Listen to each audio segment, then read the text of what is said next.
At 135.6 pounds, wearing white trunks with gold trim. He brings a record of 4 wins, 5 losses, and 1 draw. From Talca, Chile, Luis Norambuena! Fighting out of the red corner. He weighed in at 137.7 pounds, wearing red trunks with black trim. He brings a record of 3 wins, no losses. From San Diego, California, Eric the Beast Puente!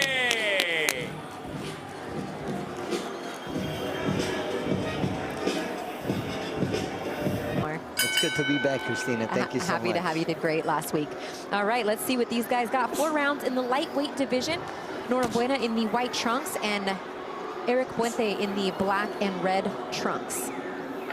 Yes, and Puente being the more aggressive fighter, I'm sorry, Eric Puente being the boxer, and Norambuena being the more aggressive fighter. And Norambuena likes to fight on the inside. He likes to engage. So we'll see if Eric Puente can use that distance, and since he's got the height advantage and the reach advantage, and work behind that jab to set up his combinations. Nice jabs to start here from Norambuena. I like how he's doubling up on that jab to start. And a nice double jab, right hand combination from Puente. Way to use that distance, way to take care of that distance by Puente, keeping him at the end of his jab. Puente says that he lives, eats, and sleeps boxing 24/7, has been a huge boxing fan all his life, and loves to take things away from watching tape of the greats like Juan Manuel Marquez, Marco Antonio Barrera, Morales, Sugar Ray Leonard. So definitely a student of the game, something fellow broadcaster Tim Bradley always likes to talk to these fighters about, guys that study the game, study from the greats, live and breathe boxing. And Eric the Beast Puente is one of those guys. Yes, you can see that with Puente. He's the one with the amateur resume, if you will. He's got a nice little amateur background, and he's showing that tonight. He's keeping that poise and composure inside that ring. No pressure, second time in the bubble. Looking for his first knockout. We'll see if he can get it tonight. Norambuena is tricky with that jab. He's been able to land it a few times through the guard of Puente. And even though taking this fight at short notice, he always stays ready. He's always in the gym. And he's just one of those guys, as I mentioned, has been match tough ever since his pro debut. 42-4, a combined record of all his opponents. Yes, Norambuena hasn't fought since November of last year, 2019. Yeah, so these guys, it's been hard to get work. You have fights scheduled in March or April. You think you're going to go, and then the global pandemic hits, and next thing you know, you're out for 7 or 8 months, and that's a long time for these prospects who are used to fighting every other month, if you will. And boxing is a year-round sport, so you can never take any time off. You got to find yourself in the ring at all times. Birthdays, Christmas, holidays, you name it. You find yourself in the ring year-round. Nice first rounds, a good action. Both guys landing in that exchange there. Just under 20 seconds to go here in round 1. I think Puente's utilizing that distance very well. Again, working behind that jab, putting his punches together. I like what I see from Puente. Nice combination. Maybe sit on his punches a little more to try to generate more power. Eric is signed with split team management and David McWater, so good management team behind him, and a big opportunity for him, as you mentioned, Manny, his second time fighting in the bubble, although his first fight was not broadcast. It was one of those that we pre-taped before we went on air. So big opportunity here, and I know he has a lot of family and friends watching him, and he's off to a good start here after a solid round 1. He's doing very good and handling the situation properly, maintaining its calm composure. Again, working behind that jab. Oh, he gets caught with the left hand there on the way out by Norambuena. Norambuena is no pushover. No, Norambuena will give you a run for your money. He will make you work. Let him go, let him go, let him go. Fuera, nice step fuera. Back, right uppercut, left hook by Puente. Come on, Luis. Let's go, Luis.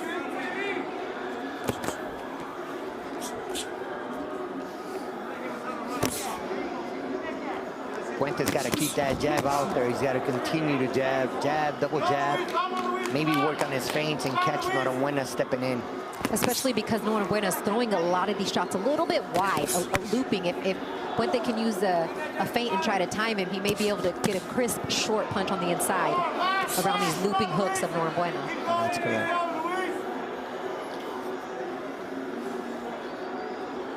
You figure Puente has a 1-inch height advantage, but he looks much taller than you know. We have Norambuena being 5'7" and Puente being 5'8", but it doesn't look that way in that ring.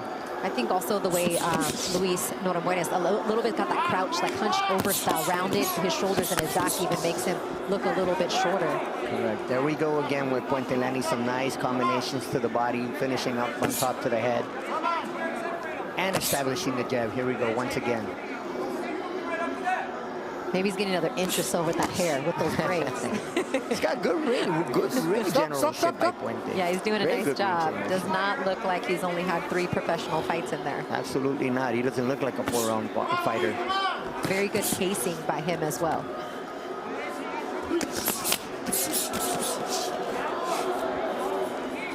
Beautiful combination there by Puente. And way to get out.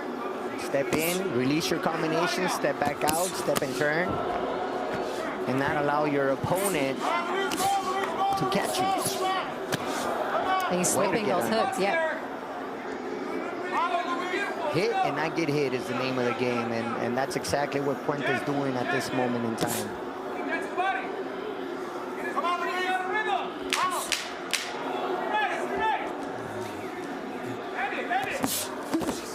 Norambuena, you know, more experience, has 10 professional fights under his wing. Meanwhile, Puente. And then Joet Gonzalez coming off the first loss of his career against Shakur Stevenson, looking to get back in the win column and get another shot at a world title. So that's still to come in our co-main event tonight. This one, round 3, scheduled for 4. Christina Poncher and Manny Robles here with you. We are not in the bubble. We are at a studio in Southern California calling the fights off some monitors here, so there's a tiny slight delay, but nonetheless happy to bring you the action from Las Vegas. Nice 1-2 punch that Puente just landed on Norambuena just a second ago. Controlling the pace, controlling the distance again behind that jab, but maybe perhaps he can step on the pedal a little more, maybe try to be more aggressive and try to look for that, you know, possibly his first knockout. He does have control of the situation. Norambuena proves to have a chin. Yeah, we talked about the losses. Although he does have 5 losses, he's only been stopped once, and that was in his last fight back in November to very talented Elvis Rodriguez. That is correct. Elvis Rodriguez he's definitely a special type of fighter.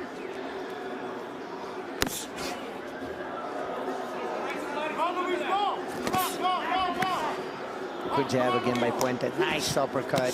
Way to set that up, stepping back and catching him with that right uppercut. Putting his punches together, touch, let it go. Trying to set up a big shot.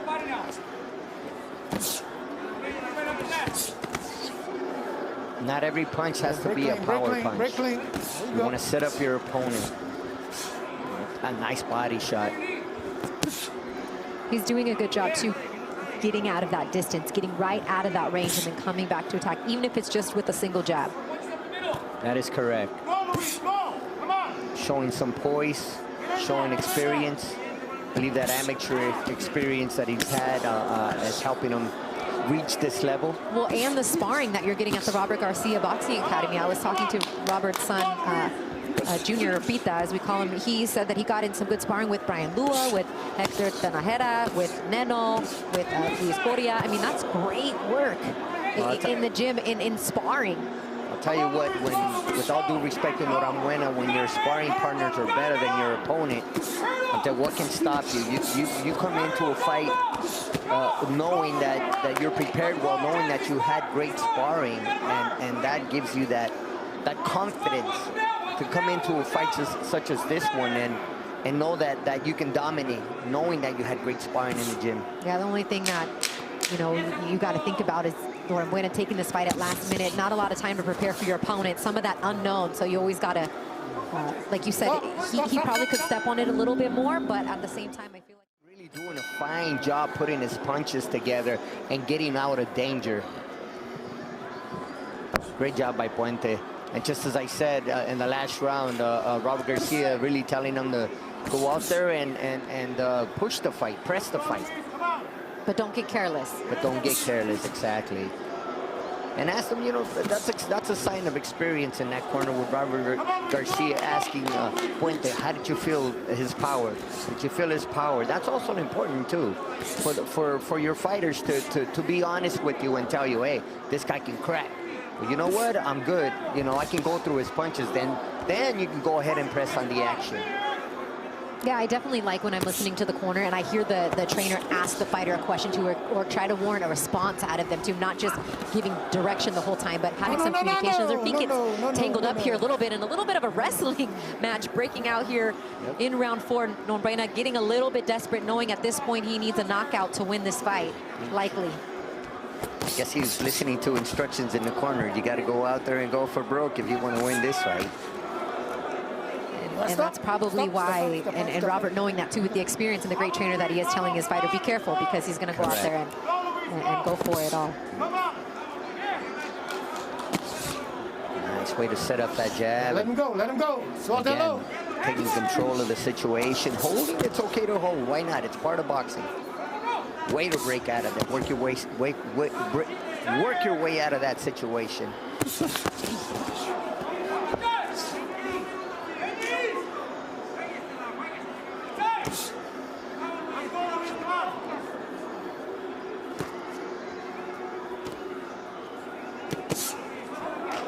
Puente setting up that right hand. There we go. Jab, step back. Oh, nice hook by Norambuena. Now that came from the hip of Norambuena.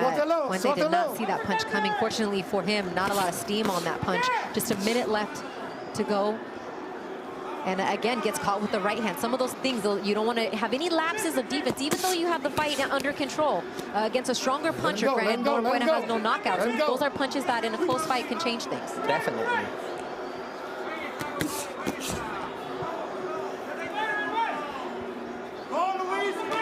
I like the way Puente's setting up the jab and the 1-2s. Yes, he's not coming back with just the right hand. He's coming back with that backhand, as you see there. Jab, backhand, jab, straight right, jab, right uppercut, mixing up and try to set up traps to catch his opponent. There we go again. And getting out of harm's way at the same time. Good ring generalship by Puente. 1-2, 1-2, 1. Real crisp, not a lot of wasted energy, wasted punches from Puente. That's what Robert Garcia likes to see. And that's it. Once again, going the distance is Eric. He's great. One of the best in the business. Let's take a look at a recap. And great boxing, great utilization of the jab and combinations all throughout the fight from Eric Puente. Excellent job by Puente. Look at that nice right uppercut. Always setting it up behind the jab. Trying to duke it out there with Norambuena. Showing he can fight, he can box. Showing good ring generalship. Stepping in, stepping back out. But Norambuena was game.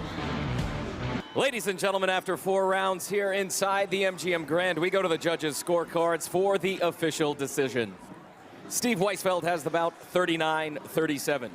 Lisa Giampa and Chris Migliore have the bout 40-36. All in favor for your winner by unanimous decision, Eric the Beast Puente! And Eric Puente gets the decision.